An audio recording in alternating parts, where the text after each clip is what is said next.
ஒரு யூத் மீட்டிங்க்கு நான் மும்பை போயிருந்தேன். அங்கே என்கிட்ட சொன்னாங்க, வாலிபர்களுக்கு ஒரு செஷன் நீங்கள் இந்த செஷன் எடுக்கணும் ஆஃப்டர்நூனில். என்னன்னு கேட்டேன். ப்ரீ மேரிட்டல் கவுன்சிலிங், எப்படி மணவாளனை அல்லது தன்னுடைய துணையை தெரிந்தெடுப்பது. சரி என்று அவர்களுக்கு போதித்து விட்டு நான் வந்தேன். அடுத்த ஒரு 6 மாதம் கழித்து ஒரு தம்பி திரும்ப நான் போகும்பொழுது ஒரு தம்பி தன்னை சாட்சியாக சொன்னான். அண்ணே, நீங்கள் சொல்லிட்டு போனீங்க, நானும் ஆண்டவர் என் கூட பேசுவார், எந்த பொண்ணை கல்யாணம் பண்ணணும்னு சொல்லி ஜோம் பண்ணி பார்த்தேன், ஒன்றுமே தெரியல. ஒரு நாள் அவங்க அம்மாட்ட சொன்னானா, நான் உபவாசம் பண்ணி ஜோம் பண்ண போகிறேம்மா. உபவாசம் பண்ணி காலையிலேருந்து ஜோம் பண்ணியிருக்கிறான், மத்தியானம் வரைக்கும். இயேசுவே எந்த பொண்ணு பேரை காண்பியும். ஒரு பதிலும் வரல. கொஞ்ச நேரம் கழிச்சு அவ பேரை சொல்ல முடியலனா பரவாயில்ல, அவங்க அப்பாவுடைய முகத்தை காண்பியும். அதுவும் வரல.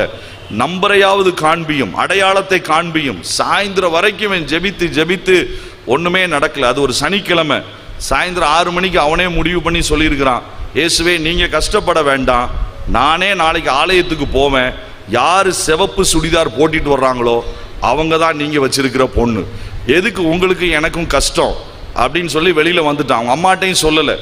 அடுத்த நாள் காலையில் அவன் ரொம்ப சீக்கிரமே ஆலயத்துக்கு வந்திருக்கிறான். அங்கே இருக்கிற கோயில் குட்டியார் கேட்டிருக்கிறார், என்ன தம்பி, எப்பொழுதுமே பாதி ஆராதனையில் வந்து முடியதுக்குள்ளே போயிடுவீங்க, இன்னைக்கு முதல் ஆளாக வந்திருக்கிறீங்க. இல்லைண்ணே, ஒரு ஜெபம் பண்ணணும்னு வந்திருக்கிறேன். அவன் கடைசி பெஞ்சில் உட்காந்து ஜெபிச்சுக்கிட்டு இருந்திருக்கிறான். எப்போ பின்பவனி கீதம் வரும் அதுதான் அவனுடைய வெயிட்டிங். பாஸ்டர் எப்போ என் ஆத்துமாவேன்னு சொல்வார் அப்படின்னு அவன் வெயிட் பண்ணிக்கிட்டே இருந்தான். ஆலய ஆராதனை முடிந்தது. நான் கேட்டேன், யாரையாவது கண்டுபிடிச்சியாடான்னு. ஆனால் அங்கே தான் பெரிய குழப்பம் ஆயிடுச்சு. 5 பேர் சிவப்பு சுடிதார் போட்டு வந்திருந்தாங்கண்ணே. அது ஒரு சின்ன சபை தான், ஆனால் என்னுடைய சோதனைக்குன்னு அன்னைக்கு பார்த்து 5 பேர் போட்டுட்டு வந்தாங்க.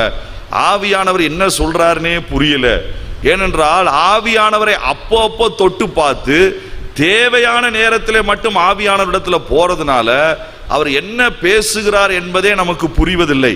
திங்கட்கிழமையிலிருந்து வெள்ளிக்கிழமை வரைக்கும் அவருக்கு நாம் லீவு கொடுத்து விடுகிறோம். ஞாயிற்றுக்கிழமை தான் அவர் நமக்கு ஞாபகத்துக்கே வருகிறார். ஆனால் அதுவல்ல, இந்த மகிமை நிறைந்த சபையிலே ஆவியானவர் நிலை கொண்டிருப்பார்.